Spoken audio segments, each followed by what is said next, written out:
এবারের কোরবানির ঈদে সড়ক, রেল ও নৌপথে দুর্ঘটনার সংখ্যা ৩৩৭টি, আর তাতে ৪৮৮ জন মারা গেছেন বলে তথ্য দিচ্ছে যাত্রী কল্যাণ সমিতি। সকালে পুরানা পল্টনের সংবাদ সম্মেলনে সংগঠনটির মহাসচিব জানান, এর মধ্যে সড়কে সবচেয়ে বেশি ৩০৯টি দুর্ঘটনায় মৃত্যু হয়েছে ৪৫৮ জনের, আর রেলে ২২ দুর্ঘটনায় ২০ ও নৌপথে ৬ দুর্ঘটনায় নিহত হয়েছেন ১০ জন।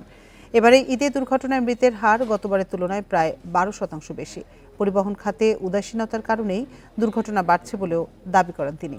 পরে দুর্ঘটনা রোধে মহাসড়কে মোটরসাইকেল সহ ছোট যানবাহন চলাচল বন্ধ সহ ৮ দফা সুপারিশও তুলে ধরে যাত্রী কল্যাণ সমিতি।